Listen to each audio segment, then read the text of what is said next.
Mr. President, this week I was fortunate enough to attend the American Farm Bureau Federation's annual convention in Nashville, where I had the opportunity to headline a discussion of the Farm Bill that my colleague from Kansas in the Senate Ag Committee and the congressman from Texas, Congressman Conaway, is leading in the House Ag Committee. I spoke during a President's Commodity meeting, meaning that the American Farm Bureau hosted other farm groups and commodity organizations from across the country to talk about the next Farm Bill and to try to bring consensus to what agriculture is looking for in farm policy. In my opportunity to visit with people at the Farm Bureau annual meeting, we paid a particular attention in my remarks to the Farm Bill. It's a farm safety net. When we talk about a Farm Bill, I suppose we ought to highlight that only a small portion of the Farm Bill is actually related to farm programs. There are a number of titles to the Farm Bill, and most of the money in a Farm Bill is spent on nutrition programs and mostly SNAP. But there's other important components of a Farm Bill, rural development, conservation. In addition to that topic that I've been on the Senate floor speaking about before, food aid and support for those who are experiencing famine around the globe. But my opportunity to be with farmers and ranchers from across the country gave me an opportunity not only to speak about my views about what a farm bill should contain, but more importantly to me to hear what they had to say that was important to them. And Farm Bureau members from across the country made clear to me, first of all, that they'd like to see Congress, Republicans and Democrats, House and Senate, the administration work together in a bipartisan fashion to get a farm bill done, and prior to that to get a disaster relief bill completed, which I hope we do yet this month here on the Senate floor.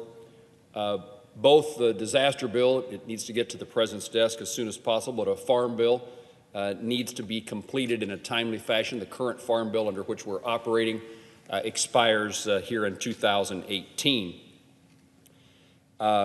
Things that I wanted to highlight that I heard from Farm Bureau members while I was there is certainly the importance of crop insurance, the value that it provides, particularly for those of us who live and farm and work in places where the weather is not often our friend, as well as just the challenges that the current Farm Bill are creating in Kansas, particularly the safety net programs, PLC and ARC don't work as well as they should or could.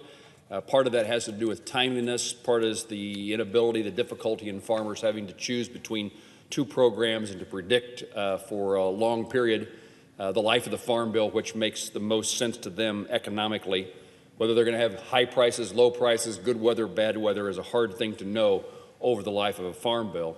Again, timeliness, because of the issues that we have with the current Farm Bill, timeliness is important because those provisions that are less than satisfactory today will be extended if we aren't successful in completing a Farm Bill this year.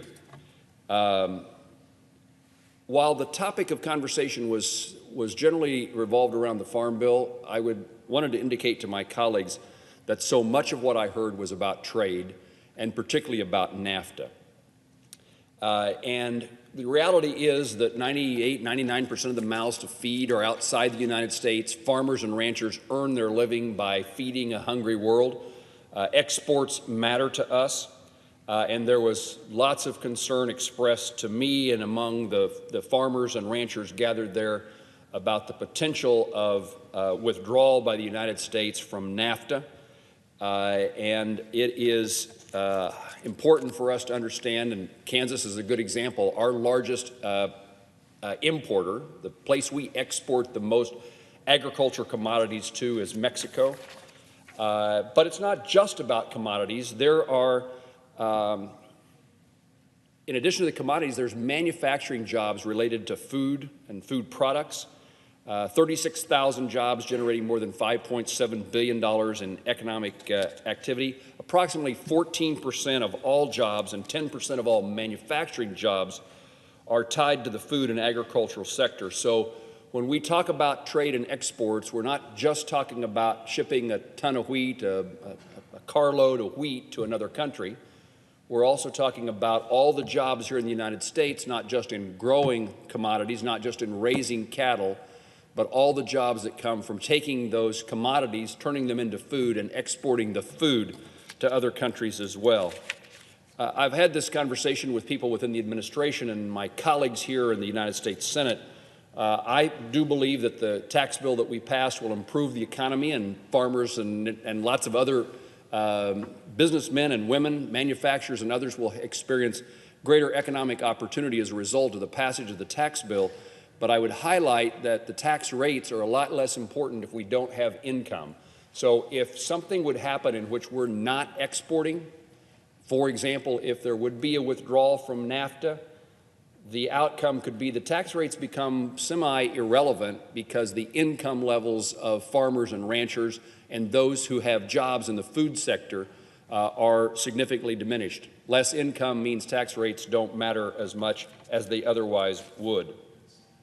Things are really difficult in agriculture today. Commodity prices are at low prices historically. The challenges are great. Weather, as I said earlier when speaking about crop insurance, is not always our friend.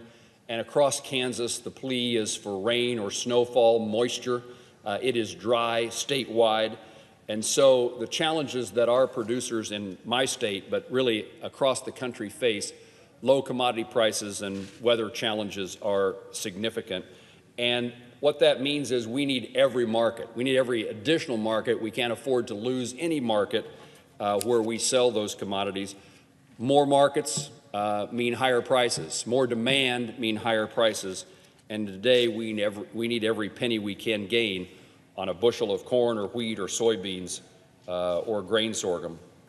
We need to make certain that we don't lose markets, that we gain markets. And I want to commend the President for traveling to Nashville and speaking, meeting with the American Farm Bureau.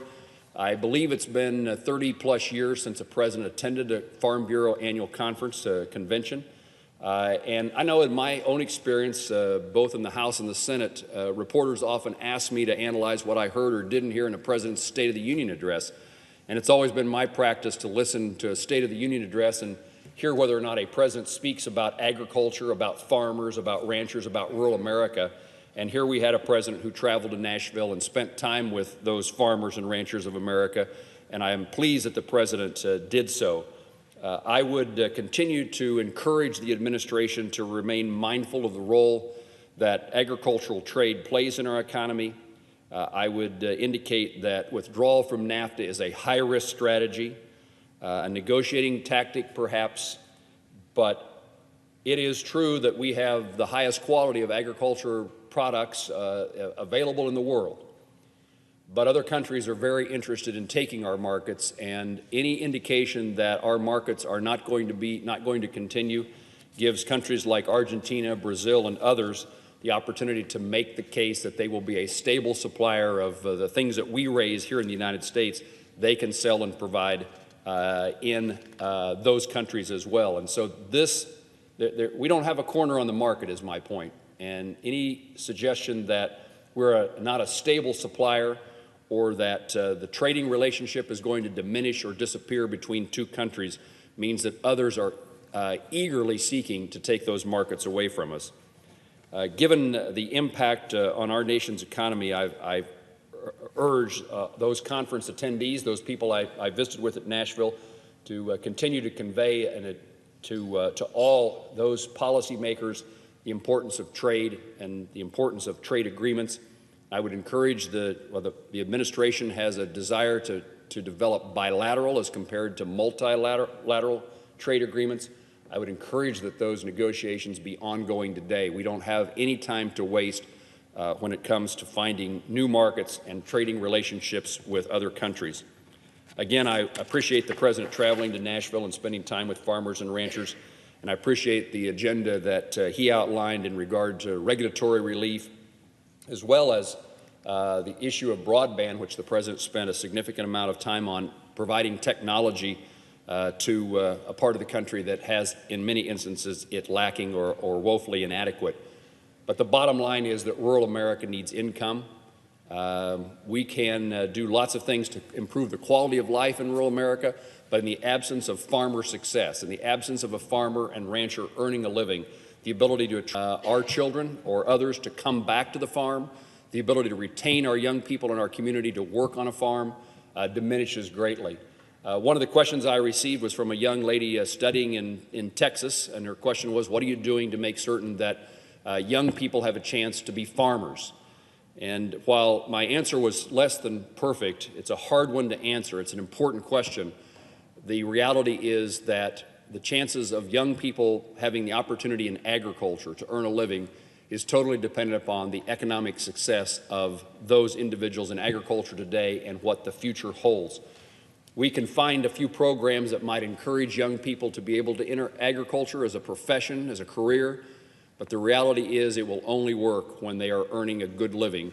And that comes, once again, from the safety net, including crop insurance that will be included in a farm bill as it works its way through Congress this year, but also in the opportunity to see that every market around the globe is available to the United States farmer and rancher so that he and she will earn a living and that they will increase the chances that their sons and daughters have the opportunity to work side by side with them into the future. I especially want to thank a few people from American Farm Bureau for allowing me to attend and inviting me to attend and to speak. Certainly President Zippy Duvall, the president of American Farm Bureau Federation from Georgia, Dale Moore, a Kansan who was at the American Farm Bureau, and Mary Kay Thatcher, their longtime government affairs person.